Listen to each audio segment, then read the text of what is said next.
Amado Dios, te damos gracias, Señor, hoy por la misericordia, Señor, que nos muestras cada día, con la oportunidad que tenemos, Señor, de aprender más de tu palabra.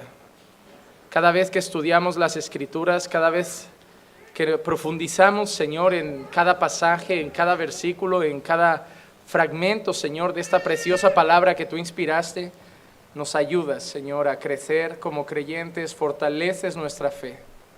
Te pido, Señor, que a través del estudio de hoy nos ayudes a saber cómo sufrir, a no cometer los errores que muchos cometen en los momentos de dolor y que, Señor, podamos aplicar la enseñanza de hoy a nuestra vida, que no quede solo en los oídos, que no alimente solo nuestra cabeza, sino que la retengamos en el corazón. Edifícanos en esta tarde, te lo pido, en el nombre de Jesús. Amén, amén y amén. Pueden tomar asiento. Para el tema de esta tarde, me gustaría que iniciemos con Hebreos, libro de Hebreos y el capítulo 12. Será la lectura inicial del tema de hoy, libro de Hebreos, capítulo 12, versículos del 1 al 3. Hebreos capítulo 12, versículos del 1 hasta el 3. ¿Están ahí? Dice así la palabra del Señor.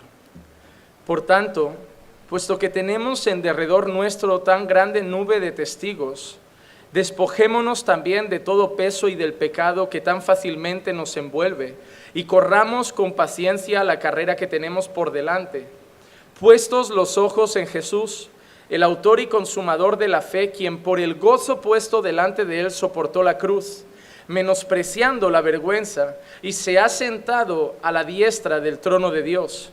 Considerad, pues, aquel que soportó tal hostilidad de los pecadores contra sí mismo, para que no os canséis ni os desaniméis en vuestro corazón. El tema que vamos a estar tratando hoy dentro de nuestra serie del sufrimiento y la Biblia es qué cosas no debemos hacer cuando sufrimos. Normalmente lo que enseñamos es qué hacer cuando sufrimos, y eso va a ser lo que enseñaremos la semana que viene. La semana que viene diremos las cosas que debemos hacer en medio del dolor, en medio del sufrimiento y en medio de las circunstancias difíciles. ¿Cuáles son las cosas que nos van bien como creyentes en medio de esos momentos de adversidad? Pero hoy vamos a hablar de los errores que se pueden cometer en medio del dolor. Vamos a hablar de las cosas que no se deben hacer, de las cosas que no deben pasar por nuestra cabeza, de los errores que no debemos cometer. Porque en medio del dolor podemos tomar buenas decisiones y malas decisiones. En medio del dolor podemos incluso fortalecer nuestra fe, o hay personas que en medio del dolor se alejan del Señor. Entonces hoy vamos a hablar de la parte negativa, de los no, de lo que no debemos hacer y no debemos pensar en medio de momentos de dolor. Antes de decir las 5 cosas que diré que no debemos hacer, diré 5 cosas que no debemos hacer, me gustaría analizar un poco el texto que hemos leído. Imagínate una carrera llena de obstáculos. Yo no sé si vosotros conocéis las Olimpiadas. Las Olimpiadas tienen diversas pruebas, diversas disciplinas, y una de ellas tiene obstáculos. Una de las modalidades de atletismo tiene obstáculos, saltos.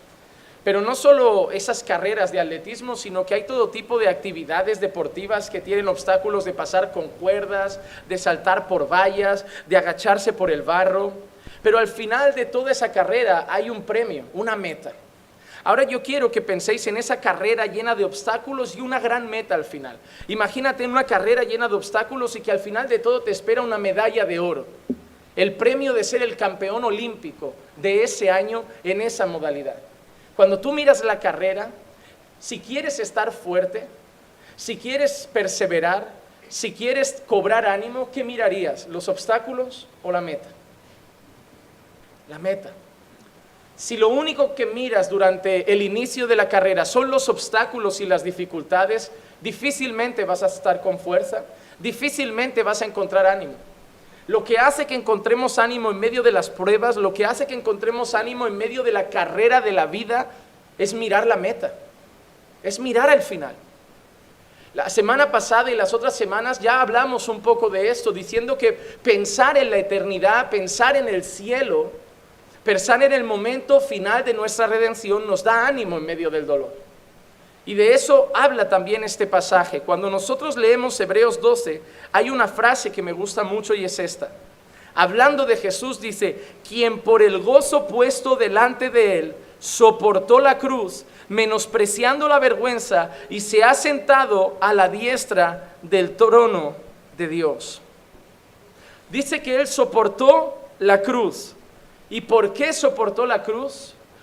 ¿Qué le llevó a aguantar hasta el final? ¿Qué le motivó a llegar hasta el final de la cruz? ¿Qué dice justo antes? Por el gozo puesto delante de él. Jesús cumplió la meta. Jesús llegó hasta el final. Jesús se subió a aquella cruz en silencio y padeció por un motivo. Por lo que iba a recibir después. Por lo que iba a alcanzar después. La meta de aquella cruz fue la motivación. El amor por nosotros, la salvación y la redención de nuestras almas es lo que hizo que Jesús soportara toda la tribulación.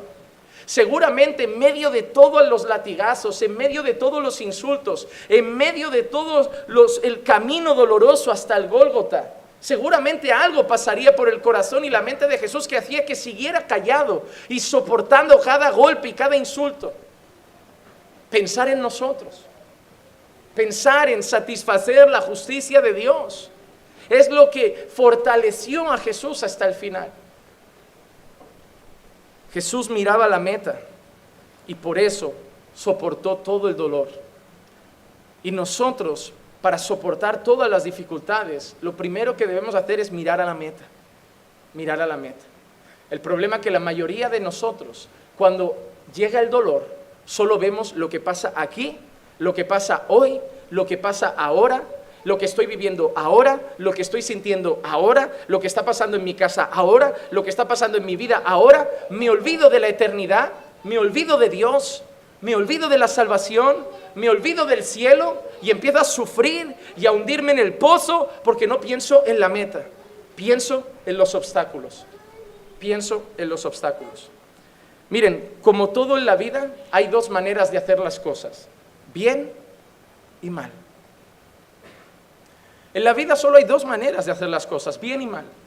Hay dos maneras de hacer un examen, bien y mal. Hay dos maneras de hacer el trabajo, bien y mal.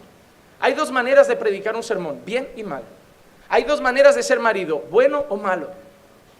Y para el sufrimiento también hay dos maneras. Se puede sufrir bien o se puede sufrir mal. Y como todo lo que hacemos en la vida, los creyentes debemos sufrir de una sola manera. Ya sea que comamos o bebamos o hagamos cualquier otra cosa, debemos hacer todo para la gloria de Dios. Y aunque no lo creas, sufrir también es algo que debemos hacer para la gloria de Dios. Sin embargo, si nosotros hacemos cosas equivocadas en medio del sufrimiento, en lugar de glorificar a Dios, va a perjudicar en nuestra relación con Dios. Miren, cuando nosotros no hacemos las cosas correctas en medio del sufrimiento, eso puede ocasionar varias cosas. En primer lugar, que tengamos una visión mala de Dios. En segundo lugar, que tengamos una visión distorsionada de Dios. En tercer lugar, que tengamos una visión mala de nuestra relación con Dios. Y en cuarto lugar, puede llevarnos incluso a pecar contra Dios. Tomar malas decisiones en medio del dolor puede llevarte incluso a pecar contra Dios y afectar tremendamente a tu relación con el Señor. Mira lo que dice Pedro en este pasaje, primera de Pedro 5:8. Sed de espíritu sobrio y estad alerta. Vuestro adversario el diablo anda al acecho como león rugiente, buscando a quien devorar. En medio del dolor, si yo miro la palabra, hay algo que aprendo y es que tengo que estar alerta. Alerta. Hermano, yo no sé tú, pero yo sé que el enemigo está al acecho para aprovechar cualquier momento para sacudir mi vida espiritual. Satanás no es un juguete, Satanás no es un ser mitológico, Satanás no es una fantasía cristiana inventada como enemigo de Dios. Satanás es real. Satanás es nuestro adversario. Satanás nos odia y literalmente Pedro dice que Satanás está como león rugiente buscando a quien devorar. Y por eso Pedro dice, estad alerta, estad con un espíritu sobrio, estad velando, porque vuestro adversario está buscando a quien devorar. En medio del sufrimiento, hermano, si no estás alerta, si no estás preparado y si no actúas correctamente, es un gran motivo y un gran momento para que Satanás encuentre una brecha para sacudir tu vida espiritual. Muchos de vosotros los creyentes pasáis por momentos malos en la fe porque no sois prudentes. Porque no sois prudentes y dais lugar a que el enemigo, que no os puede quitar la salvación, que no os puede matar, pero puede sacudir algunas áreas de vuestra vida cuando sois torpes y cuando sois imprudentes. Por eso debemos vivir velando y alerta. Y el momento de sufrimiento puede ser, si lo hacemos mal, un gran momento para que nuestra vida espiritual se venga abajo. Te doy ejemplos, personas que pierden un ser querido, se desaniman tanto y sufren tanto que se encierran en casa, no quieren hablar con nadie, no lo cuentan a la iglesia, no lo comparten su dolor, dejan de ir a la iglesia un tiempo, se empiezan a alejar porque están sufriendo. ¿Y sabes qué pasa después de un mes sin ir a la iglesia? Que ya no tienen ganas. Que van a la iglesia un día y ya se sienten fuera de casa. Y en ese momento, en ese mes lejos de la iglesia, encima empiezan los pensamientos, mira, un mes no han venido a verte, no te llaman, no te buscan, no te quieren. Es el mejor momento para que el enemigo empiece a bombardearte con mentiras y con engaños. Y te encuentras cada vez más frío y cada vez más alejado. Y al final tienes dos opciones, dejar de congregar o buscar otra iglesia y empezar de cero. Pero el problema no fue la iglesia, el problema no fue lo que pasó, el problema no fue el sufrimiento y el problema no fue el enemigo. El problema fue que tú hiciste algo malo en medio del dolor, tomaste la decisión de alejarte. Una situación mala en la vida, un momento de sufrimiento lleva a las personas a pecar, a alejarse del cuerpo de Cristo y a cometer grandes errores en su vida espiritual. Así que hoy yo quiero comentar 5 cosas, son 5 consejos, 5 pensamientos, 5 actitudes que no podéis tomar jamás cuando estéis sufriendo, jamás. Número 1, no podéis tomar una actitud impasible. Es decir, no podéis actuar como si Dios no existiera. Hay gente que en el momento de dolor es impasible. Impasible. La palabra impasible viene a decir como le es indiferente. Actúan como un ateo. A la práctica actúan como un ateo. No piensan en Dios, no buscan a Dios. Buscan otras cosas, piensan en otras cosas. Creen que solos podrán con todo. Dios no, yo saldré de esta, yo lo consigo, yo.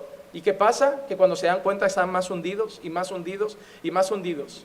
Dicen ser cristianos, pero a la práctica su actitud es atea. Ellos quieren luchar, ellos quieren salir del pozo, ellos quieren salir del problema. Nuestra primera respuesta no bíblica sería esta, la actitud impasible, la actitud indiferente a Dios, como si Dios no existiera. Sería como decir la respuesta atea en medio del problema y en medio del dolor. Un ateo te va a decir que ora en medio del dolor. Un ateo te va a decir que busca en la palabra en medio del dolor. Un ateo te va a decir que busca a los hermanos en medio del dolor. Un ateo te va a decir que él va a salir adelante, que él solo puede, que él lo va a conseguir, que él no tiene a nadie, que es él contra el mundo. Y esa misma manera de pensar muchas veces la tienen los creyentes.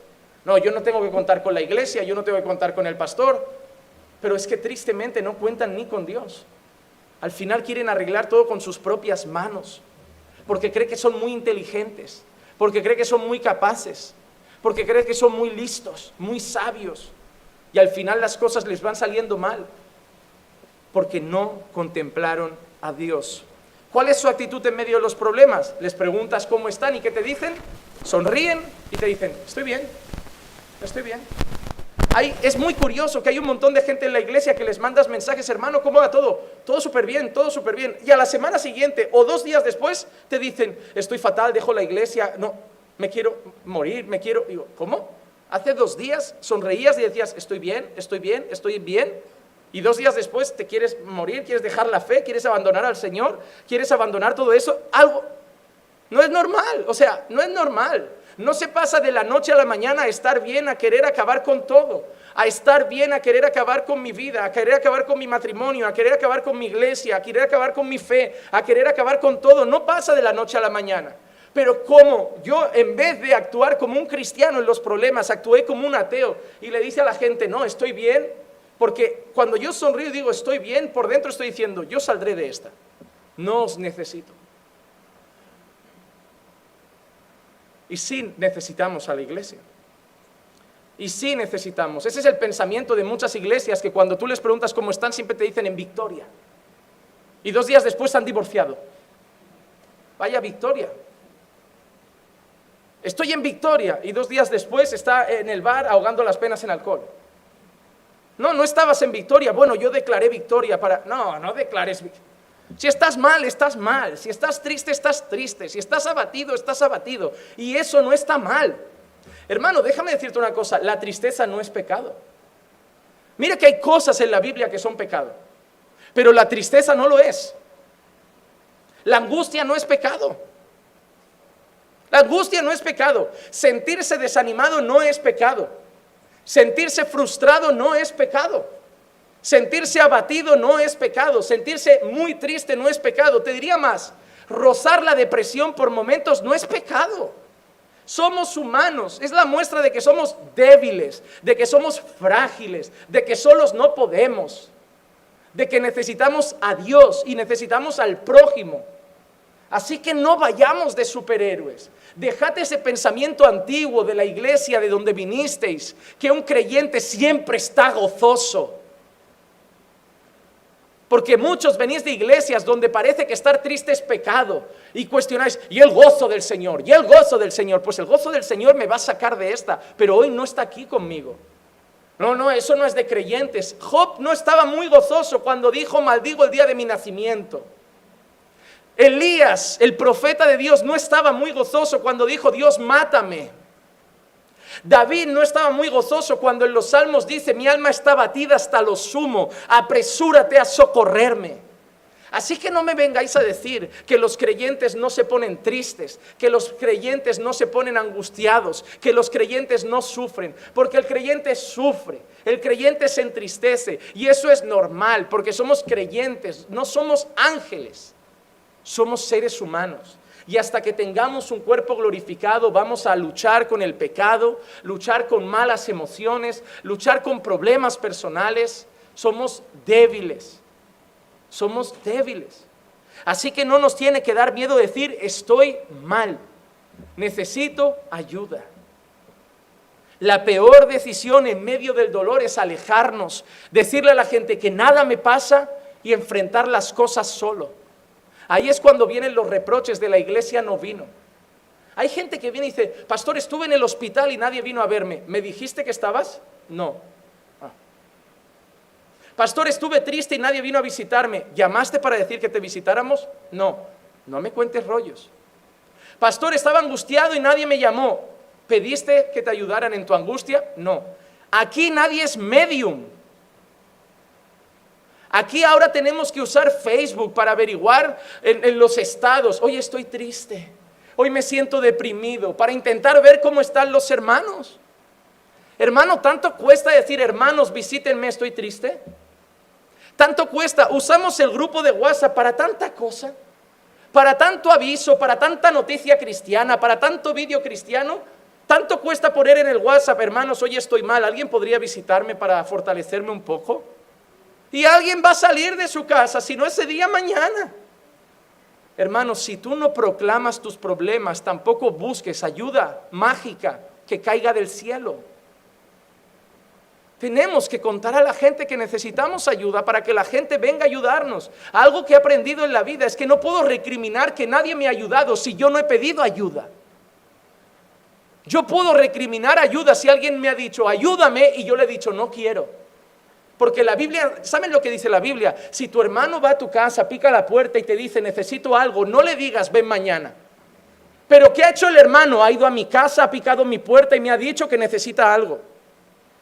Hoy la gente no va a la casa, no llama a la puerta, no dice que necesita nada y recrimina que mi hermano no me ayuda.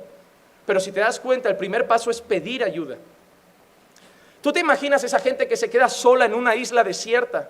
¿Sabes esas películas que escriben en la arena SOS? Que hacen señales de humo, que encienden una hoguera para que pase un avión y los vea. Pues imagínate que la persona no pone SOS, no enciende la hoguera, se muere, llega al cielo y le dice a Dios: ¿qué pasa, Señor? ¿No mandaste ayuda? No, hijo, pasaban aviones todo el día, pero ¿cómo iban a saber que estabas ahí? Pues hay gente que es así en la vida. Hay gente que espera que la gente intuya que tiene que ir. Eso pasa en muchas relaciones con las mujeres. Ay, mi marido no se da cuenta que estoy triste. ¡Díselo! No es una mujer, vosotras sois intuitivas. A veces las mujeres llegan y dicen: fulanito no está bien. ¿Cómo lo sabes? Lo noto, lo noto. Eso los hombres no lo tenemos. Y os tenéis que dar cuenta que os habéis casado con un hombre, no con otra mujer. Y un hombre no puedes esperar: no, yo intuyo que mi mujer está triste hoy. No, o me dice que está triste o yo voy tirando con mi vida. Pero eso no es ser despreocupado, eso es ser hombre. Y deberíais entender esas cosas. Y la gente cree que todo el mundo tiene que intuir cómo nos sentimos, tiene que percibir que no estamos bien, la gente es despreocupada, que gente... No, hermano, lo que la gente ya tiene muchos problemas. Y si tú no los paras para decir que tienes uno que necesitas ayuda, no lo van a ver. Y esa es la actitud atea.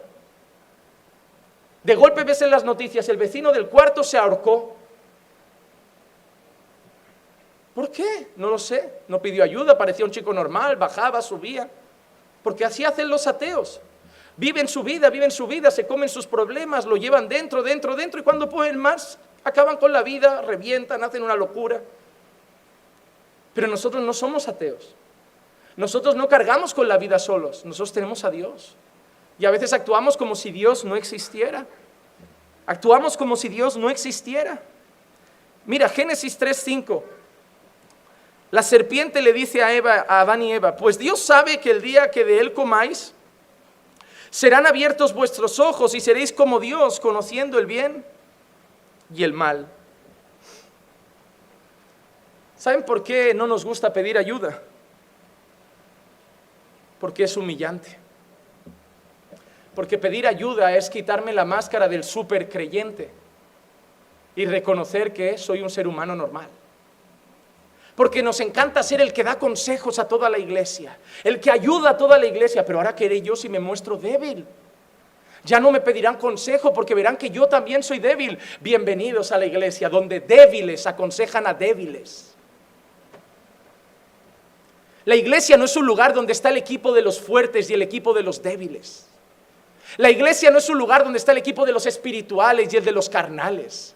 La iglesia es un lugar donde está el equipo de los redimidos del Señor, todos con sus debilidades, todos con sus luchas, todos con sus tentaciones, todos con sus problemas. Y unos intentando ayudar a otros a aliviar las cargas unos de otros. Pero hermano, yo no quiero ser una carga para ti, tú ya tienes las tuyas, no vengas con ese cuento, yo tendré las mías siempre. Y tú tendrás las tuyas siempre, pero cargas divididas se llevan mejor. Y el pecado de Adán y Eva principal fue ese, creer lo que le dijo la serpiente. No, Dios sabe que si coméis seréis como Dios. Y ese es el problema de todo ser humano en medio de los problemas, que quiere ser como Dios. Queremos ser autosuficientes. Queremos tirar para adelante con todo. Hermanos, ¿quién les ha mandado los mensajes sobre los grupos de oración esta semana? ¿He sido yo o ha sido Johnny? Ha sido Johnny, ¿verdad? ¿Quién lleva el registro de los miembros? ¿A qué es Johnny? ¿Quién cuenta la tesorería de la iglesia? ¿La llevo yo o la llevan otros hermanos? Otros hermanos. ¿Abre el culto yo o lo abren otros hermanos? Otros hermanos. ¿Canto yo la alabanza o lo hacen otros hermanos? Otros hermanos. ¿Edito los vídeos yo o los editan otros hermanos? Otros hermanos. ¿Quién lleva el sonido? ¿Lo llevo yo o otros hermanos? Otros hermanos. ¿Quién lleva la bienvenida de los nuevos miembros? ¿Lo hago yo? ¿Les escribo? ¿Les doy la bienvenida? ¿Les invito a venir otra vez? No, lo hacen otros hermanos. ¿Quién acomoda a la gente cuando llega a la iglesia? ¿Lo hago yo? No, lo hacen otros hermanos. ¿Sabéis por qué? Porque nadie es autosuficiente y nadie puede solo. Necesitamos gente para hacer las cosas en esta vida. No es mi iglesia, yo puedo con todo. Yo canto las alabanzas, también predico, yo hago esto. No, aquí cada uno hace algo. Y conforme pase el tiempo, más gente hará más cosas y cada vez haremos menos nosotros. Te digo, llegará un día, será glorioso, en que lo único que haré será predicar. Solo. Y está bien, porque al final los apóstoles que le dijeron, atended las mesas para que nosotros nos dediquemos a la palabra y a la oración. No somos autosuficientes. No somos suficientemente fuertes, no somos suficientemente sabios. Hermano, déjame decirte algo, deja de querer cargar con la vida de todos, deja de querer ser el Mesías de todos, deja de tener el complejo del Salvador, no, y además déjame decirte algo, muchas veces escondido detrás de eso de quiero ayudar a todos hay pecado, porque hay mucha gente que ama ser necesaria. Mira, una persona que te aconseja bien te va a decir que busques a Jesús. Si yo soy un buen consejero, yo te voy a aconsejar un par de veces y al final tú vas a poder solo con Dios enfrentar tus problemas. Si yo soy un mal consejero, voy a provocar que cada vez que te das un problema me llames a mí.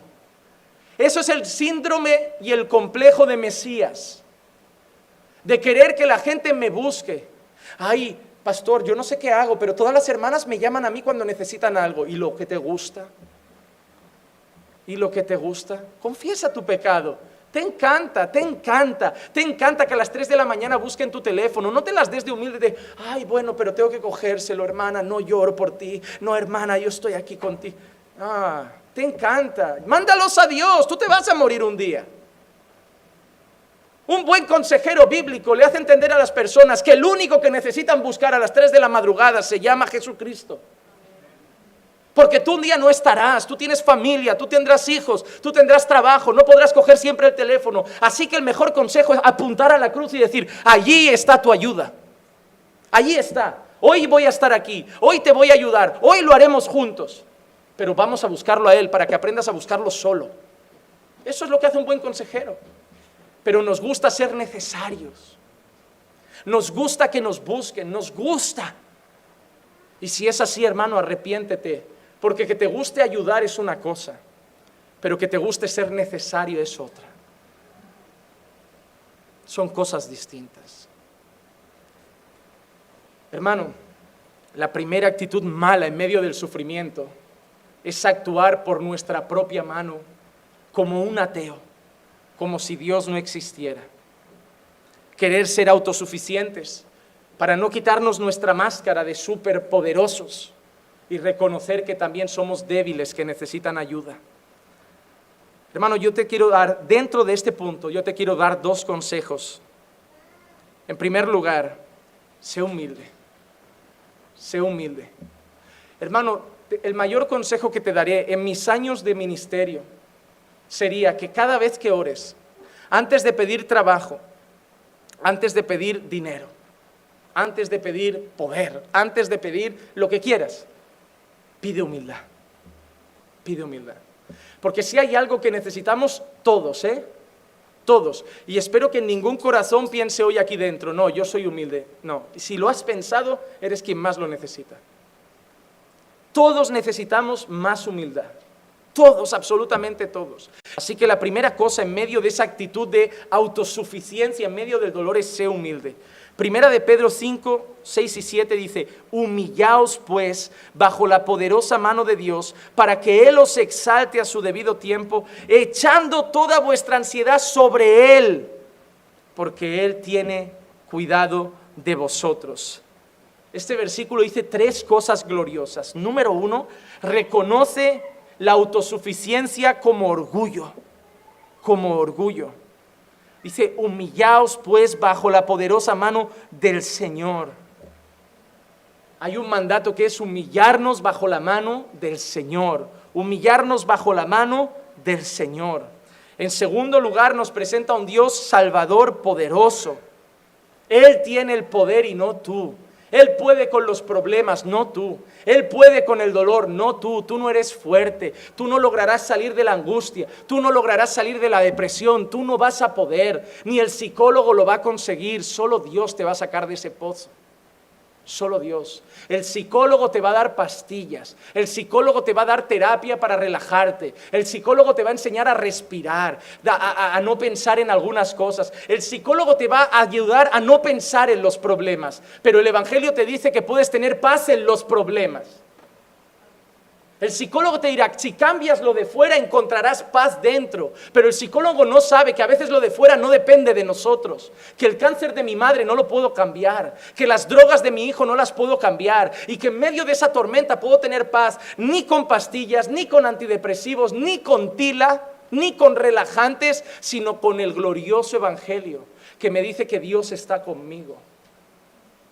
Mi paz os dejo, mi paz os doy. No como el mundo os la da, una paz que sobrepasa todo entendimiento, una paz que no entienden los psicólogos, una paz que no entienden los terapeutas, una paz que no entienden los ateos, porque solo el creyente humilde que se humilla ante Dios es capaz de sentir paz en medio del pozo, en medio del valle de sombra de muerte. Él puede estar seguro, Él puede estar seguro. Y nos enseña como tercer lugar que la verdadera humildad es colocar nuestras cargas en Dios, echando toda vuestra ansiedad sobre Él, porque Él tiene cuidado de vosotros, porque Él tiene cuidado de vosotros. Hermano, a veces actúas como si Dios no cuidara de ti. A veces actúas como si estuvieras solo en la vida. A veces actúas como si tu vida dependiera de ti. No. Dios cuida de nosotros. Dios cuida de nosotros. Y eso es algo que me repito cada vez que la vida se me complica, cada vez que vienen problemas en el ministerio, cada vez que vienen problemas en la familia. Hay algo que le grito a mi corazón: recuerda, corazón, que Dios cuida de mí. Porque la mayor guerra que tengo yo, hermanos, está aquí. Está aquí. Si yo convenzo a mi mente de las verdades bíblicas, yo venzo. Yo tengo confianza, yo tengo fe. Pero si yo pierdo esta batalla en la mente, si yo me convenzo de que estoy solo, de que nadie me quiere, ahí es cuando empiezo a cometer errores. Ahí es cuando me cometo errores. Pero hermanos, tener paz, que Dios me cuide, no significa que no vaya a sufrir. Segunda de Timoteo 2:3 dice, sufre penalidades como buen soldado de Cristo. Sufre de penalidades conmigo, como buen soldado de Cristo. El problema no es que no vamos a sufrir. El problema es que como creyentes sufrimos bajo la gracia de Dios. Sufrimos bajo la gracia de Dios. Segunda de Timoteo capítulo 2 versículo 1 y 2. Tú pues, hijo mío, fortalécete en la gracia que hay en Cristo Jesús. ¿Qué dice? Fortalécete en la gracia. Fortalécete en la gracia que hay en Cristo. Y lo que has oído de mí en presencia de muchos testigos, eso encarga a hombres fieles que sean idóneos para enseñar también a otros. Hermano, déjame hacerte unas preguntas. ¿Tú tienes todo bajo control? No. ¿La tentación es difícil? Sí. ¿Mostramos la gloria de Dios cuando intentamos solucionar los problemas por nuestra propia cuenta? No. Entonces, hermanos, ¿tienes un Dios poderoso? Sí. ¿Dios te ama? Sí. ¿Dios te ve como un hijo? Sí. ¿Dios te cuida? Sí. Entonces, olvida de tener todo bajo control, olvídate de intentar hacer todo por tu propio brazo y humíllate ante Dios y grítale, te necesito, te necesito. No actúes como un ateo. Ese es el primer error de muchos, actuar como un ateo. Creer que solos podemos. No, necesitamos a Dios, necesitamos a Dios. En segundo lugar, cuando estés sufriendo también, recuerda que Dios tiene objetivos para tu sufrimiento, que Dios tiene objetivos para tu sufrimiento. En medio del dolor, en medio del sufrimiento, en medio de la adversidad, recuerda que Dios hace todo con un propósito. Que Dios hace todo con un propósito. Nosotros ya hemos hablado de eso días anteriores. Pero escucha esto, para que sometida a prueba vuestra fe, más preciosa que el oro, el cual aunque perecedero se prueba con fuego, sea hallada en alabanza, gloria y honra, cuando sea manifestado Jesucristo. Cuando sea manifestado Jesucristo. En medio del dolor, hermano, tienes a Dios. Tienes que humillarte ante Dios y tienes que aceptar que si Dios permite que eso siga, es porque tiene un propósito. A ver, no seas necio. Que ahora también se van muchos a la parte más espiritual y no quieren ni ir al médico. Que he encontrado gente que está enferma y le digo, hermano, ¿ha ido al médico? No, yo oro. No, hermano, pero es que le han detectado cáncer. No, pero yo voy a orar y Dios me va a curar. No, pero si el médico le ha dado unas pastillas porque tiene un problema psicológico, lo que sea. No, yo oro. Hermano, déjame decirte una cosa. Yo a veces lo he hablado. Hay gente que cree que los problemas psicológicos todos son demonios, pero vamos a aplicar un poco de lógica humana. ¿Los ojos se enferman? ¿La miopía es un demonio? Porque si no, todos los que tenéis gafas aquí estáis endemoniados. Se las quita Efraín, se las ha quitado como no. Culto de liberación para todos los que tengan gafas. El espíritu de la miopía va a salir hoy. O de la hipermetropía. No, los ojos enferman, ¿verdad? ¿Los pulmones pueden enfermar? ¿Sí? No sé, el corazón puede enfermar, necesitamos un bypass, alguna cosa, ¿sí? O sea, todos los órganos pueden enfermar, ¿por qué la cabeza no? Todo lo que le pasa a la cabeza, últimamente los pastores creen que son demonios. No, hermano. De igual manera que cualquier otro órgano puede enfermar, esto también es un órgano. Sí, mucho más complejo, mucho más delicado, pero es un órgano. Es un órgano. Y hay gente tan necia que cree que ser cristiano es renunciar a la medicina. Pues es muy curioso que cuando Pablo se va de misiones, a uno que decide llevarse con él es al médico, a Lucas. Supongo que Pablo sabía, como me van a pegar pedradas, latigazos, voy a sangrar, para que no se me infecten las heridas, para no tener muchos problemas, mejor me llevo al griego conmigo, que sabe de medicina y él me va apañando un poco para predicar más rápido. Hermano, la medicina no es pecado, la medicina no es anticristiana, la medicina no va contra la religión, es más, yo te voy a decir, quien ha dado la sabiduría para que la medicina exista es Dios.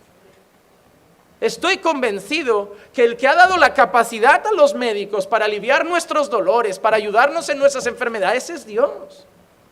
Y yo no le veo ningún problema a ir al médico, solo que los médicos tienen un límite. Yo puedo tener un cáncer y yo estoy sufriendo y voy a ir al médico, me van a dar quimio y lo voy a aceptar, me van a dar radioterapia, lo que haga falta y yo me someteré a la medicina. Pero aparte de eso, tengo que entender que en ese sufrimiento y en ese dolor, Dios tiene que tener un propósito. Hay cosas que el médico no me puede explicar. Así que en medio del dolor, no actúes como un ateo. No pelees solo la batalla. Recuerda dos cosas: que Dios está contigo. Humíllate ante Él y busca entender qué quiere hacer Dios en tu vida en medio de todo ese dolor. Así que el primer error que hemos dicho que no debemos cometer es actuar como si Dios no existiera. Segundo error, y creo que es todavía más común, salir corriendo hacia dioses falsos. Salir corriendo hacia dioses falsos. Y ahora lo voy a explicar porque aparentemente muchos pueden pensar que voy a hablar de Baal, de la Virgen María, de la Macarena, de Guadalupe. No. No voy a hablar de figuras de madera. Lo que quiero decirte es que cuando tienes un problema y te vas a buscar el alcohol, eso es un falso Dios que te dice que si te emborrachas va a pasar. Que cuando tienes un problema en casa y quedas con los amigos para echar un partido de fútbol y olvidarte del problema, corres a un falso Dios. Pero se te olvida que el partido dura 90 minutos y que tu mujer estará en casa cuando acabe el partido. Hay muchas personas que en vez de buscar en Dios la solución, buscan falsos dioses, que lo único que hacen es engañar, porque los falsos dioses solo hacen una cosa: mienten, nunca cumplen sus promesas. Nunca cumplen sus promesas. La cocaína te va a decir una cosa, que es divertida y que se puede controlar. ¿Sí? Cuando pruebas la cocaína por primera vez, hay dos cosas que te explican: que vas a flipar y que es fácil de controlar. Además, el que te la vende te dice: yo tomo a veces, solo cuando salgo, yo controlo. Y tú te crees que va a pasar lo mismo, y que vas a tomarte una rayita los viernes por la noche cuando sales de fiesta, y ya está, una raya para pegarte el fiestón y todo controlado. Pero mal sabías tú que la cocaína tiene unas cosas que hacen que acelere algunas endorfinas y unas cosas que tenemos en el organismo que producen el placer. Y que cuando empiezas a tomar cocaína, dejas de producirlas por ti mismo y el cuerpo acaba necesitando la cocaína o la heroína para producirlas. entonces ves que ya no sientes placer, solo sientes dolor, solo sientes tristeza y necesitas cocaína porque es la única manera de sentir otra vez el placer. Y al final de 6 meses, a lo mejor 3 meses, te das cuenta que ya no controlas. Y que ya no son solo los viernes, que ahora te la pegas antes de irte a la universidad todos los días por la mañana.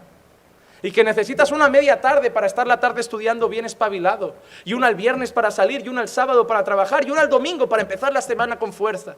Y cuando te das cuenta ya estás tomando 2, 3 rayas y no te queda dinero.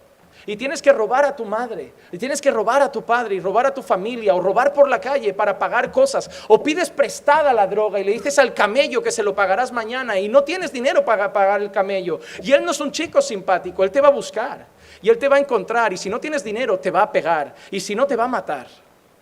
Y acaban enterrándote entre lágrimas de la familia, sin tú haberte dado cuenta que tu familia lleva meses sufriendo por ti, que has arruinado la vida de tu madre, que has arruinado la vida de tu padre con una gran mentira que te decía, te lo pasarás bien, te olvidarás de tus problemas y podrás controlarlo. Los falsos dioses solo mienten, solo mienten. Solo hay un Dios verdadero que es Dios y Él no miente. Y si Él dice que te va a dar paz, da paz. Y si Él dice que da gozo, da gozo. Él no miente. Él no te ha dicho que los problemas se van a ir, Él te ha dicho que van a haber problemas. Él no te ha dicho que por creer no vas a sufrir, Él dice que al revés, que por creer vas a sufrir. Él no miente. La siguiente reacción antibíblica que cometemos muchas veces es escapar del sufrimiento. Buscar algo que no es Dios para encontrar nuestro alivio, para escapar de nuestros problemas, para tranquilizarnos por un momento. Huimos del sufrimiento y recurrimos al alcohol, recurrimos a las drogas. Para huir de problemas matrimoniales, ¿qué hacemos? Pues nos divorciamos y me quedo solo. Te engañas. Esa gente que dice, me voy a divorciar y me quedo solo el resto de mi vida, no. Te crees que eres de piedra, tendrás deseos sexuales, no querrás fallar a Dios y para no fornicar te volverás a casar y volverás a tener problemas, te volverás a divorciar. El divorcio no es la solución a los problemas matrimoniales. Un amante no es la solución a los problemas matrimoniales.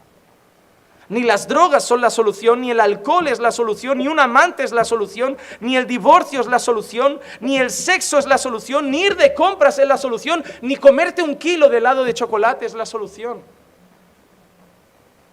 Ríete, pero muchas veces solo os coméis el helado de chocolate por frustración. Y eso es pecado. Porque tenéis Dios, no sois ateos, no sois como este mundo, esas quinceañeras que los deja el novio y me como 1 kilo de helado de chocolate. Yo entiendo que una quinceañera mundana actúe así, pero tú podrías orar 15 minutos. Por eso digo que en medio del momento de dolor muchos demuestran que son ateos a la práctica. Hermano, muchos tenéis una teología brillante teórica, pero una patata en teología práctica. Sabéis aconsejar a todo el mundo y mañana vosotros no sabéis salir del pozo con los mismos consejos que dais a otros, porque tenéis una gran teología teórica. Os habéis sacado la teórica perfecta, pero la práctica estáis suspendiendo, hermanos. Le decís a la gente, ten fe, confía, la palabra dice esto, la palabra dice esto, la palabra dice aquello, a ti te pasa algo y te comes 1 kilo de helado, te atiborras a comer guarrerías, haces esto, te desahogas con el alcohol, te desahogas con las drogas, te buscas... No. Al final el mundo te mira y te va a acabar preguntando lo que le preguntaban a Israel, ¿dónde está tu Dios? Y no hay nada más triste que cuando un ateo te mira y te dice, ¿tú no eras cristiano? ¿Dónde está tu fe? Porque cuando alguien de la iglesia te pregunta dónde está tu fe es una cosa, pero hasta cuando un ateo te pregunta dónde está tu fe, eso ya es más preocupante. Hermano, cuando nosotros buscamos cualquier otra cosa en lugar de Dios para aliviar nuestro dolor, eso se llama un ídolo. Eso se llama un ídolo. Y muchas veces, muchos de vosotros no lo veis, pero tenéis un ídolo. Y a veces los ídolos son pequeños, indiferentes para muchos, pero están ahí. Por ejemplo, mira, el ídolo más común, los videojuegos. ¿Son un ídolo? Hay mucha gente que siente su vida tan frustrada que prefiere salir del trabajo y ponerse en el videojuego para salir de la vida real y vivir una mentira virtual. ¿Sabéis por qué muchos matrimonios y muchos hombres están en casa? Hombres y mujeres en casa, en la misma cama, uno con un móvil y otro con otro. ¿Saben por qué? Porque su matrimonio está tan frustrado que prefieren sumergirse en el WhatsApp, en el YouTube, en Instagram, en Facebook. A mí hay hermanos que a las 10 de la noche me escriben WhatsApp y yo me pregunto, ¿y tu mujer qué está haciendo? Te podía entretener para que no me escribas a estas horas. Que soy pastor, pero más o menos tendré un horario normal. Porque no, pero conversaciones en plan, pastor, ¿has visto este vídeo, esta prédica? Son las 11, hijo mío. Ni la he visto ni me voy a poner a verla. O sea, vas a ver los 2 palitos azules porque he visto el mensaje, pero no va a haber respuesta. Y a veces escribís a unas horas que yo me pregunto, ¿qué hacen vuestras mujeres? ¿Qué hacéis en la vida? Tenéis tanto que hacer en vuestro matrimonio que a veces preferís hacer 1000 cosas en la iglesia, 1000 cosas con hermanos por no pasar tiempo juntos, porque en el fondo sabéis que cuando estéis juntos no tenéis nada de qué hablar. Os aburrís. Hermano, no huyas de los problemas. Hasta la obra de Dios a veces es un ídolo al que corremos para no arreglar las cosas que hay en casa. Porque mientras estamos sirviendo a Dios está todo bien. Cuando estamos en casa, uy, qué tenso, parecemos compañeros de piso que ni se llevan bien. Arregla las cosas en casa, no busques ídolos fuera. Esa es la segunda vía de escape mala que cogemos en medio del dolor. Buscar ayuda en otros dioses. En otros dioses. Eso es idolatría. Mira lo que hacía el pueblo de Israel. Isaías 30 del 1 al 3 dice: ay de los hijos rebeldes, declara el Señor, que ejecutan planes, pero no los míos, y hacen alianza, pero no según mi espíritu, para añadir pecado sobre pecado. Los que descienden a Egipto sin consultarme para refugiarse al amparo de Faraón. Descienden a Egipto para refugiarse al amparo de Faraón y buscar abrigo a la sombra de Egipto. El amparo de Faraón será vuestra vergüenza y el abrigo a la sombra de Egipto vuestra humillación. El versículo 7 del mismo capítulo dice: a Egipto, cuya ayuda es vana y vacía. Mira lo que hacía Israel. En vez de buscar ayuda en Dios, se iban a Egipto. Faraón, ayúdanos, protégenos. Y Dios diciendo: esa ayuda es vana. Muchos de vosotros corréis a los hermanos antes que a Dios. Déjame decirte una cosa, hermano. Cuando un hermano va a contarte tus problemas, le preguntas cuánto ha orado antes por eso. ¿Cuánto ha leído la palabra antes por eso? ¿Cuánto ha ayunado antes por eso? Porque antes de meter tú la mano, dile al hermano que tiene una fuente mayor que tú, que se llama Dios. Y que antes de correr a ti y hacer de ti un Egipto o un faraón en el que buscar ayuda vana, porque en ti no va a encontrar soluciones, en ti va a encontrar orientación. Hermano, los hermanos en la fe no somos la solución para los problemas de nadie. Somos orientación para conducir a la gente a la solución que es Dios. Para conducir a la gente a Dios. Y yo espero que cuando ustedes quedan para aconsejarse, conduzcan a la gente a Dios. Espero que no digan: yo hago esto, a mí esto me va bien, porque eso es terapia. Deben conducir a la gente a Dios. Porque su ayuda, hermanos, también es vana. Ustedes pueden aconsejar un rato, pero no van a estar toda la vida con la persona. Debemos aprender a correr a Dios en el medio del sufrimiento y no correr a otros dioses. Claro, hemos hablado de entretenimiento, de videojuegos, de YouTube, y parece que ir a eso ahora es pecado. Miren, eso lo hablaba yo un día con un amigo y hablábamos de eso. ¿Cómo sé yo que lo busco para entretenerme y no lo busco para refugiarme? Porque buscar YouTube para entretenerme un rato no es pecado. El problema es cuando encuentro en YouTube un refugio a mis problemas. Me voy a sumergir en internet para así no pensar en la vida. Pero se nos olvida que al final la vida sigue. Y cuando apague el ordenador va a estar ahí. ¿Cómo sabemos cuándo lo buscamos por entretenimiento y cuándo lo buscamos como un refugio? Es simple. Quítalo de tu vida un tiempo. Quítalo de tu vida un tiempo. Puedes estar en tu casa un mes sin tele y sin móvil, solo cara a cara con tu mujer. Ahí te darás cuenta si solo era entretenimiento y te puedes entretener también con tu mujer, o era un refugio porque no puedes estar con tu mujer. La mejor manera de saber si algo es entretenimiento o un refugio es cómo reacciono cuando eso no está. Es las vacaciones. Estoy frustrado en el trabajo, estoy frustrado con mi vida, me voy 2 semanas de vacaciones y vengo deprimidísimo. ¿Por qué la gente tiene depresión cuando vuelve de las vacaciones? Porque vuelve a la vida y no quieren. El problema es que las vacaciones no duran para siempre. Yo cuando me fui de luna de miel a Brasil, volví queriendo vivir en Brasil. Claro, porque la vida en España era trabajo, era estrés, era agobio. Yo en Brasil solo comía, me tumbaba en una hamaca, iba a la playa, hacía paseos, comía helado y comía pizza y comía y comía y comía. Y luego comía más. Iba al mercado y comía, visitaba una familia y comía, volvía a ver a la suegra y comía, iba a ver al otro y comía, y cuando me llevaban al mercado comía. Y yo llegué a España pensando, a ver si convenzo a Clicia y nos vamos a vivir a Brasil, hasta que un día paré y dije, pero Brasil no es lo mismo de vacaciones que viviendo. Si vuelvo a Brasil voy a trabajar. Y voy a tener que tener la vida que tenían todos alrededor mío mientras yo estaba de vacaciones, corriendo. Y va a llegar el estrés, y va a llegar el agobio. Así que es mejor enfrentar el ser feliz en mi vida aquí, enfrentar mi estrés en el trabajo, mi agobio familiar, mi agobio y arreglarlo, en vez de querer salir corriendo. A veces creéis que porque volvéis en vuestros países vais a estar mejor.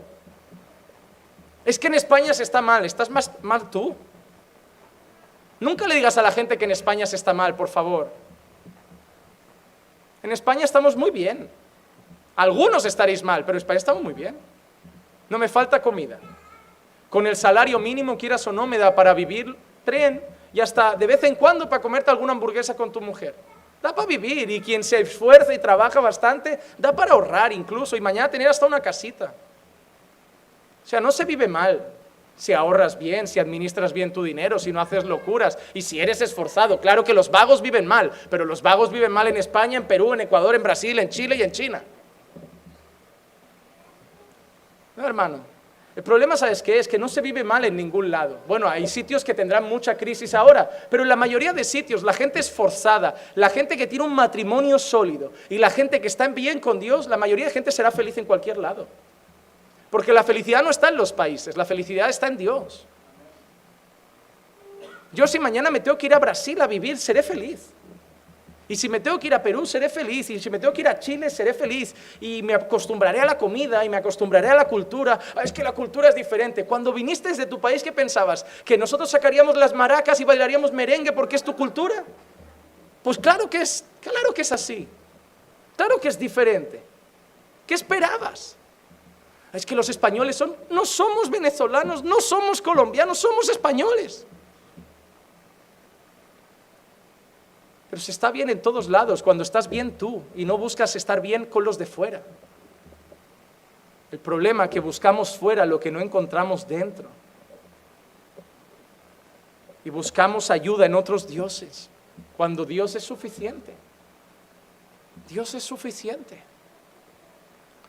Primera de Corintios 7, 29 al 31 dice, mas esto digo, hermanos, el tiempo ha sido acortado, de modo que de ahora en adelante los que tienen mujer sean como si no la tuvieran, y los que lloran como si no lloraran, y los que se regocijan como si no se regocijaran, y los que compran como si no tuvieran nada, y los que aprovechan el mundo como si no lo aprovecharan plenamente, porque la apariencia de este mundo es pasajera. Hermano, deja de correr a otros dioses, porque todo lo que estás haciendo alrededor, todo lo que tienes alrededor es pasajero. Solo Dios estará siempre. Solo Dios estará siempre. No puedes refugiarte en el cariño de tus hijos. Mañana harán su vida. ¿Te has dado cuenta que hay muchas madres, sobre todo le pasa a las madres, que no quieren que los hijos dejen el nido?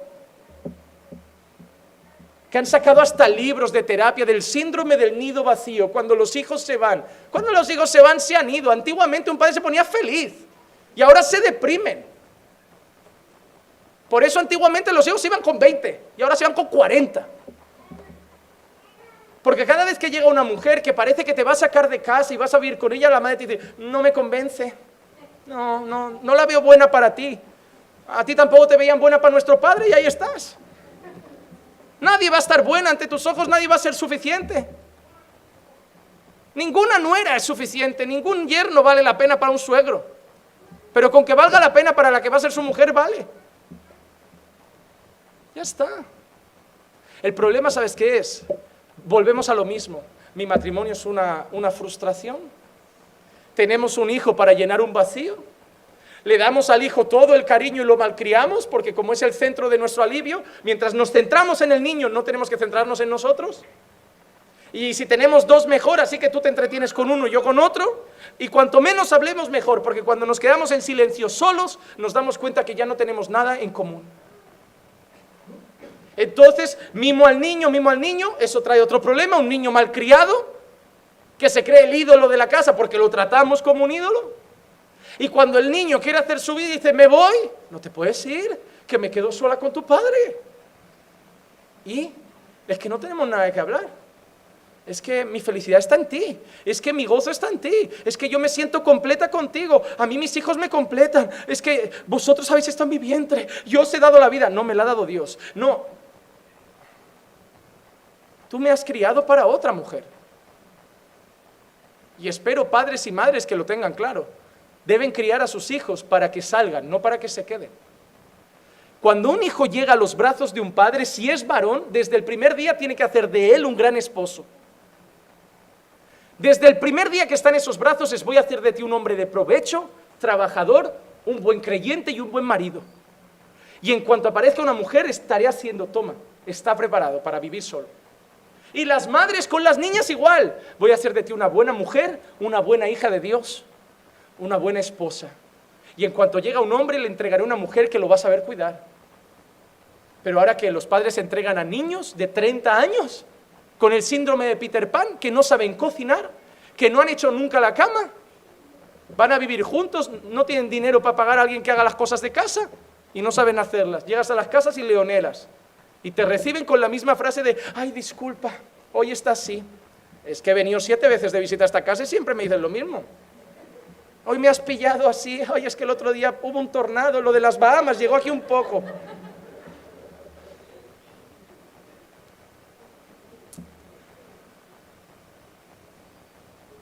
Cariño, tengo un grupo de amigos, vamos a jugar a fútbol 2 días a la semana. Y los otros 2 voy a hacer natación. Y los otros 2 me he apuntado a inglés, pero si tienes 40, da igual, yo quiero aprender inglés ahora. Y el otro, pues, le voy a decir al pastor que me deje hacer vigilia por las noches. La cuestión es no estar en casa. Hermano, hemos dicho que la primera es la de buscar, como si Dios no existiera, fuerzas en nosotros. Y la segunda es escapar a otros dioses. Hermano, ¿dónde estás encontrando alivio a tu frustración? ¿En qué estás desahogando tu corazón? ¿En vídeos de youtubers que te hablan de chorradas que llenan tu día durante horas de bolsos, de viajes, de restaurantes, de comidas? ¿En qué? ¿Te has dado cuenta los niños de ahora? Los niños de ahora son tan tristes que en vez de jugar a la Play ven en YouTube como otros juegan. La moda ahora de los niños es ver youtubers que juegan a la Play y te van comentando la partida y los niños ahí. Interesante. Y la Play ahí al lado. Interesante. Sí. Oh, ya ha subido de nivel. Qué bueno. Sí. Hermano, ¿dónde estás buscando gozo? Me he viciado una serie, veo 4 capítulos cada día. ¿Y no oras? Hermano, tienes problemas en la vida y estás queriendo desconectar con cosas que son pasajeras. Te recomiendo una cosa, arréglalo. Porque las horas de YouTube cada vez van a ser más y cuando te des cuenta estás perdiendo tu vida con 40 años y viendo 4 horas de YouTube cada día. No, hermano. Arregla las cosas con tu mujer, arregla las cosas en tu familia y arregla las cosas en tu propio corazón y arréglalas con el único ídolo que debes tener que se llama Jesucristo. Arréglalas con Dios, porque los otros ídolos solo mienten. YouTube no nos alivia.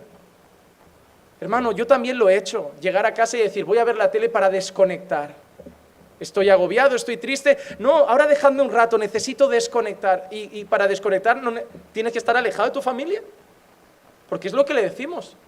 Le decimos a nuestra mujer, a nuestros hijos, no, dejadme mi tiempo, necesito desconectar. Te has casado y de la familia no se desconecta. De la familia no se desconecta. No hay nadie mejor para hablar de lo frustrado que estoy que con mi mujer. Y somos hombres y nos cuesta. Ella tiene que preguntar 80 veces. Amor, háblame. Amor, cuéntame las cosas. Al revés es diferente. Como le pregunto, yo puedo estar dispuesta a 8 horas de conversación. Si yo simplemente pregunto, ¿cómo estás, amor, hoy? Pues, hoy no estoy bien. Ah, bueno. No, pero espera que te explico. Es que mira, lo que me pasa y yo no... Dios. Lo bueno es que después de 8 horas tampoco hace falta que yo me desahogue. Ya se ha desahogado por los dos. Pero no creo que mi mujer, nos reímos, pero no creo que Eclesia tenga algo muy especial, ¿eh? Yo creo que la mayoría son así. Y los hombres, la mayoría somos iguales. A ti te encantaría que tu marido te abriera el corazón, pero es que nos cuesta mucho. Los cultos de hombres, seguro que los ayunos de mujeres os contáis vuestra vida, vuestras luchas. Los hombres, si no estamos leyendo el libro, ya oramos para despedirnos. O sea, no hay mucho más. No hay mucho más. Nos cuesta. Pero, hermana, a ti que no te cuesta, intenta reducirlo un poco para ayudar a tu marido. Y marido, a ti que te cuesta, fuérzate un poco para abrirte con tu mujer, pero no desconectes con YouTube. No desconectes con Facebook, no desconectes hablando con otros por WhatsApp. Que me parece muy triste que hay gente que no le está contando sus problemas a su marido y a su mujer y se los está escribiendo por WhatsApp a un hermano. Hermano, eso es patético. A mí hay veces que me llegan un WhatsApp de estoy afligido, estoy tal, ore por mí, y me encantaría remitírselo a la mujer en el momento y decirle, ¿está a tu lado? ¿Te ha pedido oración a ti primero? Porque no entiendo esto. Yo me he casado porque necesitaba una ayuda idónea. La iglesia son mis hermanos, pero mi esposa es mi ayuda idónea. ¿Sabes por qué? Porque mañana la iglesia tendrá otros pastores y yo puedo ir a otra iglesia a plantar otra nueva iglesia. Y la que va a estar conmigo es ella. Y mañana tú puedes ser un plantador de una iglesia aquí. Y no estaremos ya contigo en la aventura nueva, estarás con tu esposa. Buscad la ayuda en Dios, no en otros dioses. Tercera cosa que hacemos mal: creer que merecemos algo mejor. Muchas veces, en medio del dolor, nos hacemos la pregunta del síndrome ¿por qué a mí? Si yo oro, si yo leo la palabra, si yo busco al Señor, si yo no falto a la iglesia, ¿por qué estoy pasando esto? Muchas veces pasa. Y hermano, eso es legalismo. ¿Sabes qué es el legalismo? El legalismo es un pensamiento que enseña que cuanto más haces, más mereces. El legalismo es el que te dice, si oras más, si ayunas más, Dios te quiere más. Y eso es pecado, hermano. Te voy a decir una cosa, espero que no te sorprenda lo que voy a decir. Al que ora 6 horas y al que está orando 10 minutos, Dios los ama igual. Ah, sí. Dios no tiene hijos favoritos. No. Seguramente al que ora 6 horas lo va a usar más, estará más fuerte en la fe, veremos más la gloria de Dios a través de su vida porque el otro está débil, pero el amor es igual. Pero hay gente que en el fondo tiene un legalista en el corazón y cuando está sufriendo se pregunta, ¿por qué yo? Si yo no he pecado, si yo no he hecho nada grave, si yo estoy orando, si yo estoy leyendo la Biblia, ¿por qué no supero esto? ¿Por qué no se me va esta angustia? ¿Por qué no se me va esto? En el fondo tu corazón está diciendo, yo no me lo merezco. Yo merezco algo mejor. Tengo un problema con Dios. He mantenido una conducta impecable. Lo he obedecido. Él debería darme una vida agradable y más cómoda. Se supone que a la gente mala le pasan cosas malas. No que los hijos de Dios sufren. Muchos piensan así por dentro. Muchos piensan así por dentro.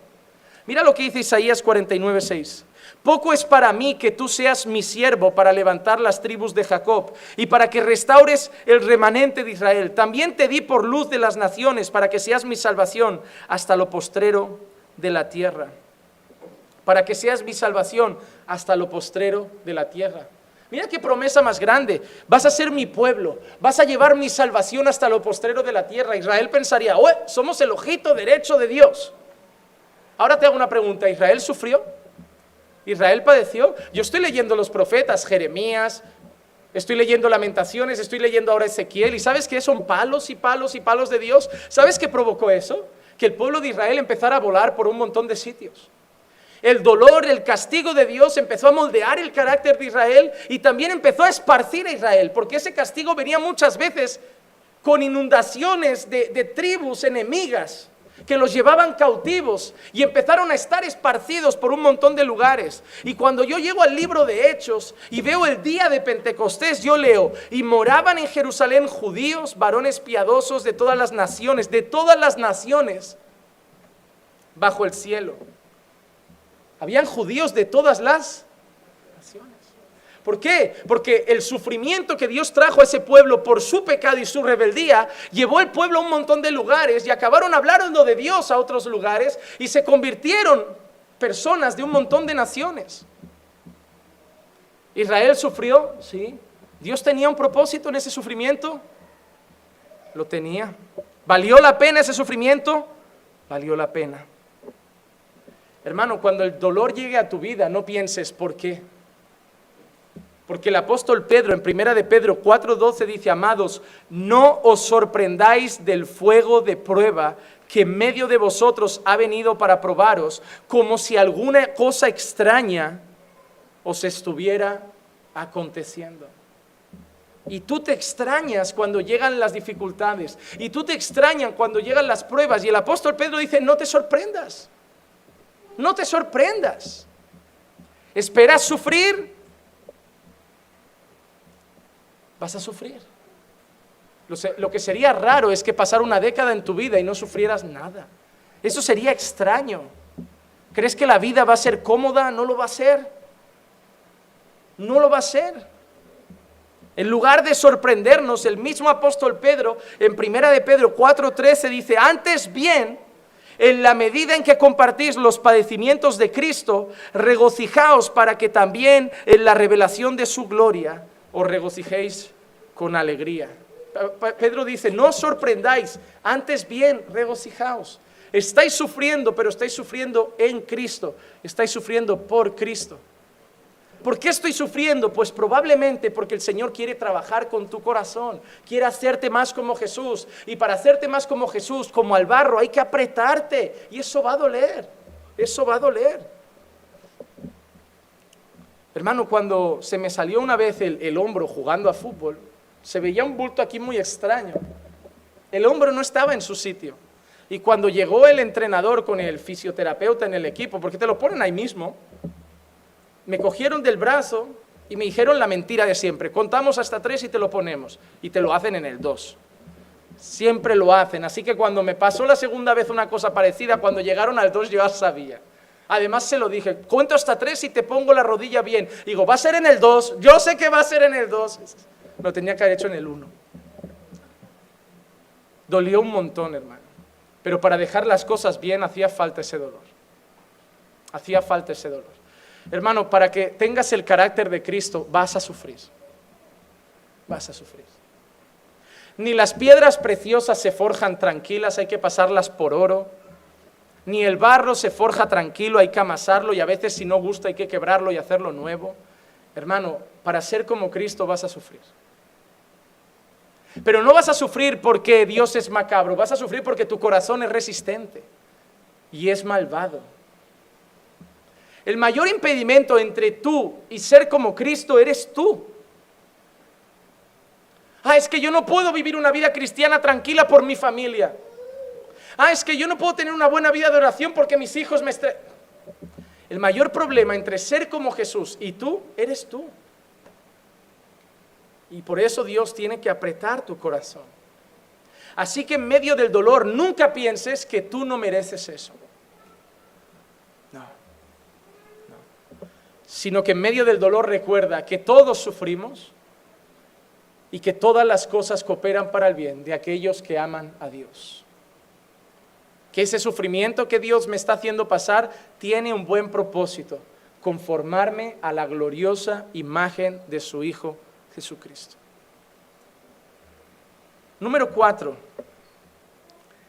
En medio del dolor, nunca dudes del poder de Dios. Nunca dudes del poder de Dios. Parece mentira tener que decir esto a un grupo creyente, pero pasa. Como digo, nunca diréis con la boca que dudáis de Dios. Nunca diréis con la boca que dudáis del poder de Dios. Sin embargo, a la práctica muchos actuáis como si Dios hubiera perdido el control. ¿Por qué muchas veces no esperáis más en el Señor?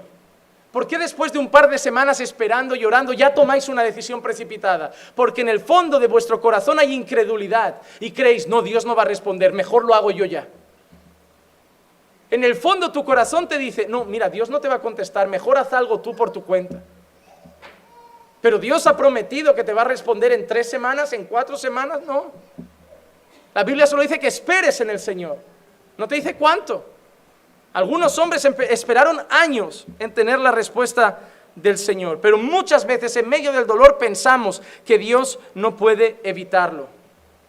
Hermano, tristemente, hace años salió un movimiento en la religión evangélica que se llamaba la apertura de Dios, donde un grupo de teólogos decían que Dios no tiene todo bajo control. Y es muy peligroso, porque aunque no lo digamos, muchos vivimos como tal. Y si yo os hiciera preguntas, al final me estaríais explicando eso. Lo que esos teólogos enseñaban es que Dios tiene un plan, pero que al final ese plan depende de las decisiones del hombre. Es decir, Dios tiene un plan para mi vida, pero si yo me pego un tiro, se acabó su plan. Ha fallado el plan de Dios. Eso es lo que ellos explicaban. De otra forma decían que Dios no tiene todo bajo control. Ahora yo te hago una cosa, si Dios tiene un plan, pero en mi mano está no hacer el plan porque me pego un tiro, ¿quién tiene el control? Yo. Dios quiere usarme como pastor, Dios quiere usarme para salvar almas, pero no me apetece, me pego un tiro. ¿Quién tiene el control del plan? Yo decido cuándo se acaba. Al final soy yo el que decide si el plan de Dios se hace. Al final soy yo el que decide si las cosas van a pasar. Entonces yo te hago una cosa, eso no significa que Dios no sabe el futuro. Porque Dios conoce el pasado, conoce el presente, pero el futuro está en manos de nosotros. Y eso es una filosofía de este mundo que nos grita en nuestro corazón esta frase: tú te forjas tu propio destino. Y nos encanta y las escribimos. No, porque el destino está en mis manos. Yo no dependo de mi marido, yo no dependo de la cultura, yo dependo de mí, mi destino. No. Un teólogo de estos, que para mí ni son teólogos, escribió lo siguiente, es asustador, dijo: las decisiones que aún no se toman no existen en ninguna parte para que ni siquiera Dios las conozca. Son potenciales, aún por realizarse, pero aún no son reales. Dios puede predecir gran parte de lo que escogeremos hacer, pero no todo, porque parte de ello permanece oculto en el misterio de la libertad humana. El Dios de la Biblia muestra una apertura al futuro que la visión tradicional de la omnisciencia simplemente no puede entender. Eso está en un libro de teología cristiana protestante. ¿Así se ha entendido lo que dice? Dice, Dios tiene un plan, pero Dios lo que no sabe es lo que vamos a decidir nosotros libremente. Mira, eso lo han ido adaptando al final y lo llaman libre albedrío. Al final cada uno toma sus propias decisiones libremente. Bueno, tan libres no son, porque la Biblia dice que son esclavos del pecado. Si fueran libres, diles no peques un año y no lo van a conseguir porque son esclavos del pecado. Sí, somos libres, yo decido si me pongo esta camisa o una azul. Tenemos una libertad, pero no una libertad plena. Para servir a Dios, no. Para buscar a Dios, no. Para salvarnos, no. Para obedecer, no. Hermano, ese pensamiento de Dios no tiene todo bajo control es muy peligroso porque te hace tener miedo, te hace tener dudas, te hace correr, te hace desesperarte. Por eso algunas noches no duermes, porque crees que el mañana depende de ti. Hermano, cuando tú no duermas por la noche porque tengas ansiedad, solo hazte una pregunta. ¿De quién depende mi futuro? ¿Por qué estoy preocupado? ¿Quién tiene el control del mañana? Por eso digo, tenéis la teología práctica, porque tú le dirías a todos, si un hermano te llama y te dice, hermano, no estoy durmiendo, no puedo dormir, le dirías, descansa en Dios, confía en Dios, ora, pero tú te tomas una tila y una pastilla. Me parece un poco patético. La teología teórica es una cosa, la teología práctica es otra, y muchos tienen una brillante teología teórica, pero una nefasta teología práctica. Y hermano, La madurez cristiana no se mide por cuánto sabes, se mide por cómo vives. Yo no quiero gente que me hable de la paz que da Dios, yo quiero gente que me muestre la paz de Dios. Yo no quiero que la gente me hable del amor de Dios, yo quiero que la gente me muestre el amor de Dios. Jesús no solo daba el mensaje, Jesús daba el ejemplo. Y hoy la iglesia da el mensaje, pero tristemente no estamos dando el ejemplo. Vivimos angustiados, no tenemos fe, hacemos trampas en el trabajo para ganar un dinero extra con trampa porque no confiamos que Dios es mi proveedor. Me busco una pareja inconversa porque es el único que me ha hablado bonito y pienso que lo convertiré, aunque la Biblia dice que no me una en yugo desigual, porque en el fondo creo que Dios no me va a traer a alguien. Muchas de tus decisiones solo muestran una cosa: no crees en Dios. Crees que Dios no gobierna tu vida. Crees que Dios no tiene todo bajo control. Sin embargo, cuando yo veo la palabra, Isaías 46, 9 y 10 dice: acordaos de las cosas anteriores ya pasadas, porque yo soy Dios y no hay otro. Yo soy Dios y no hay ninguno como yo. Yo declaro el fin desde el principio y desde la antigüedad lo que no ha sido hecho. Yo digo, mi propósito será establecido y todo lo que quiero realizaré. Me parece que Dios sabe las cosas. Es más, el Salmo 139, el verso 4 dice: antes de que la palabra esté en mi boca, he aquí, Señor, tú ya la sabes toda. Me parece que el teólogo aquel no ha entendido esto, que dice que bueno, hay una cierta libertad, Dios no sabe lo que voy a decir, Dios no sabe lo que voy a decidir, pero el salmista dice: antes que la palabra esté en mi boca, tú ya la conoces. Él es bueno, Él tiene el control y Él cuida de nosotros. Asaf se dio cuenta, les digo, Asaf, ¿resuena? Salmo 73, el versículo 11 dice, y dicen: ¿cómo lo sabe Dios? ¿Y hay conocimiento en el Altísimo? Asaf miraba a los malvados, estaban prosperando, y la vida de Asaf en ese momento no estaba bien. Y Asaf empezó a dudar de Dios y a tener envidia de los impíos, como diciendo: ellos están bien, cada vez más desahogados, no tienen problemas, no tienen deudas, y yo estoy apurado. En el fondo dudó de Dios. Por eso dice: ¿hay conocimiento en el Altísimo? ¿Lo sabe Dios? Lo que Asaf pregunta es, el Salmo está preguntando: ¿Dios controla las cosas? Pero los versos 16 y 17 dicen: cuando pensaba, tratando de entender esto, que fue difícil para mí hasta que entré en el santuario de Dios, entonces comprendí el fin de ellos. Asaf estaba perdido, no entendía muchas cosas. Incluso en algún momento parecía que Dios había perdido el control, que los mundanos vivían bien y sus hijos se iban mal. Pero dice que cuando llegó a su presencia, al santuario, entendió una cosa: ¿cuál era el fin de ellos? Asaf entendió: no, a ellos les va bien aquí, pero la eternidad, ellos no saben lo que les espera. Y yo puedo estar padeciendo aquí, pero mi eternidad es gloriosa. Y en el verso 22 dice: entonces era yo torpe y sin entendimiento, era como una bestia delante de ti. Habrá momentos en nuestra vida que no podremos entender por qué Dios permitió que algo suceda. Pero en esos momentos simplemente debemos confiar en Él, seguir obedeciendo sus mandamientos y repetirle a nuestro corazón: Dios tiene todo bajo control, Dios sabe todas las cosas. Mi pasado lo conoce, mi presente está en sus manos y mi futuro Él lo ha escrito ya. Si tienes eso claro, yo descanso. ¿Por qué? Me subiré a un avión. Ay, tengo miedo a volar. Ay, si se cae. Si se cae es porque Dios quería. Que yo llegue a mí, mire, cuando yo aprendí así, yo cuando empecé a ver que por ser predicador y por lo que estaba pasando iba a empezar a viajar más, digo, pues mejor que lleve bien lo de volar. Y yo entendí, si Dios quiere que llegue, llego. Y hermano, vuelo de un tranquilo, hasta cuando hay turbulencia estoy relajado. Porque pienso, mira, turbulencias han pasado muchas veces, cuando has cogido varios te das cuenta que pasan a menudo, y algunas fuertes. O sea, y yo luego pienso, no, mira, estamos a tantos pies hasta que se caiga, esto tiene tiempo de arreglarlo, de bajar el mecánico, arreglar el motor y volverlo a subir, no morimos. Yo me relajo. Es más, me divierto viendo las caras en medio de las turbulencias. ¿Sabes cómo me relajo yo en las turbulencias? Miro a los otros. Ves gente apretando manos, sudores, caras blancas, gente cerrando los ojos. Reconoces a los cristianos porque a algunos lees los labios y dices: Señor, te encomiendo mi espíritu. Pero hermano, cuando tú te subes a ese avión y sabes, ay, sí me muero, es porque tocaba, porque si te toca hoy, aunque no te subas, al salir del aeropuerto te pilla un camión, lo que haga falta. Y si no te pilla el camión te da un infarto, pero el día está marcado, tienes fecha de caducidad como los yogures, y solo Dios la sabe. ¿Te imaginas que naciéramos con la fecha? Mírame, ¿qué me pone aquí? Uy, pone 24 de septiembre del 2019. Hazle bromas a la gente. No, sería terrible si supiéramos eso. Pero hermano, yo aprendí que el día que me toque morir, aunque no salga de casa, voy a morir en casa.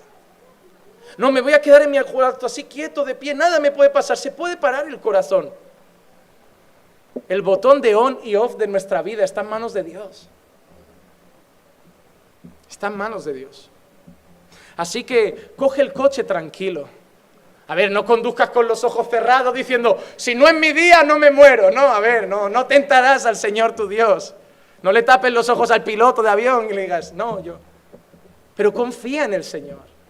Coge el avión y sabes que tu vida está en manos de Él. Ve por un viaje y sabes que está en manos de Él. No tengas miedo porque un hijo salga de casa. No tengas miedo porque un hijo haga un viaje. Dios tiene el control de todo.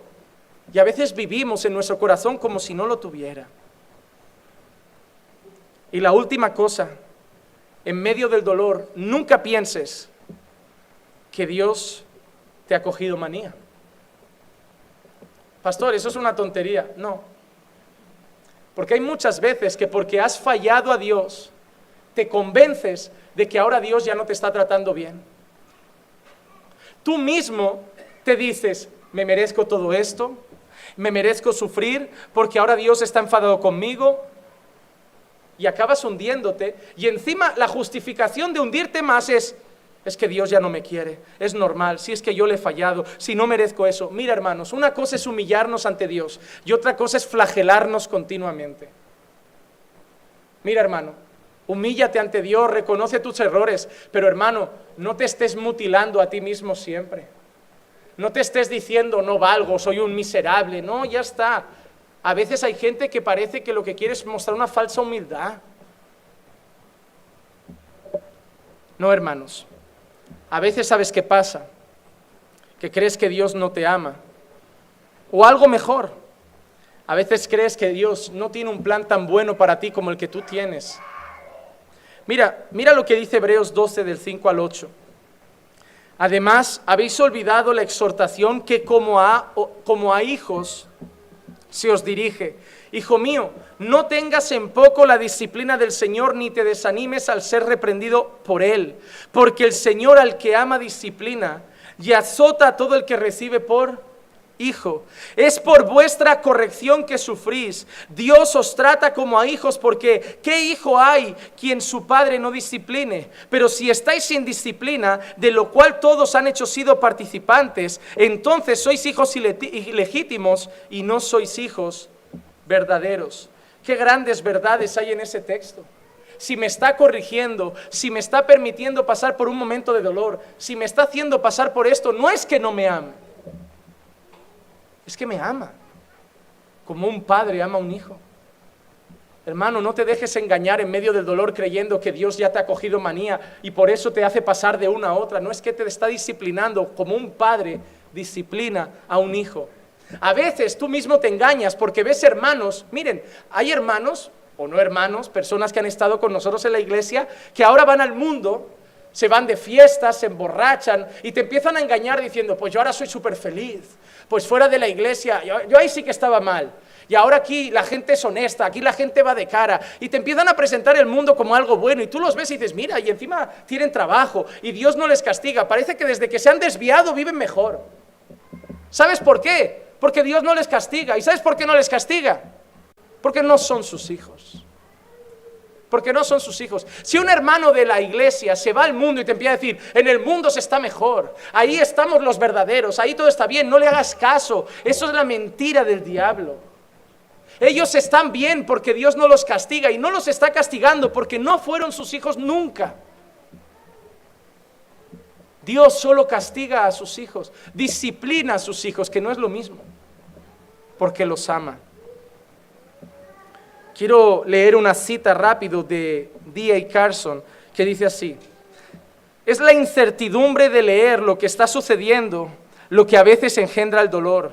¿Es el golpe específico que estoy enfrentando la forma en que Dios me dice que cambie algo? ¿O es una forma de disciplina diseñada para endurecerme o suavizarme para hacerme más útil? ¿O es parte de la herencia de todos los hijos de Adán que viven en este lado de la parusía, el regreso de Cristo, sin relación con la disciplina, sino parte de la misteriosa providencia de Dios en un mundo caído?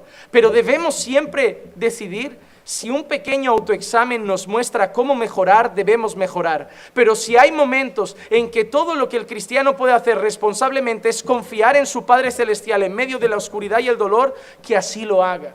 Mira lo que dice D.A. Carson: cuando estés sufriendo, pregunta. Si es un castigo por algo que he hecho, cambia y mejora. Pero si no encuentras sentido, confía. Confía y descansa en Dios.